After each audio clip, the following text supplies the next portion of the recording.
ចាសួស្តីម៉ាក់ទាំងអស់គ្នាចាថ្ងៃនេះម៉ាក់អូនណារវិទូចាបានធ្វើមីនុយថ្មីតាក់ទងនឹងចាបបរខាប់ចាលហុងលាយជាមួយនឹងសាច់ជ្រូកចាលហុងគឺលហុងធម្មជាតិតែម្ដងចាដើរទៅចំការទាំងរលឹមស្រិចចាបាំងឆាប់ទៅចាបែលហុងបានមួយចាយកមកធ្វើបបរឲ្យអូនអញ្ចឹងណាចាលាយជាមួយសាច់ជ្រូកតិចតួចជាមួយនឹងអង្ករចាហើយយើងបន្ថែមជាមួយនឹងប្រេងអូលីវចាយើងលីងសាច់ជាមួយនឹងអង្ករចាជាមុនសិនចាដើម្បីឲ្យក្លិនឈ្ងុយអញ្ចឹងណាចា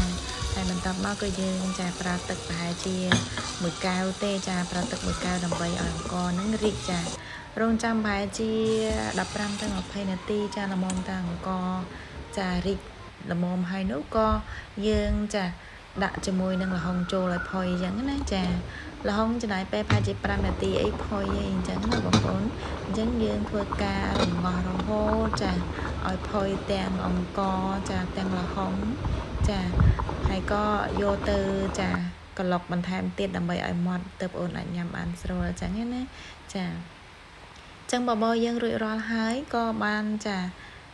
ចាប់ជា2ចំណែកចាទុកមួយចំណែកហើយយកមកបញ្ចុកគាត់មួយចំណែកតែម្ដងចាអរគុណច្រើនមើលតមាត់អូនក៏ដឹងដែរថាឆ្ងាញ់ប៉ុណ្ណា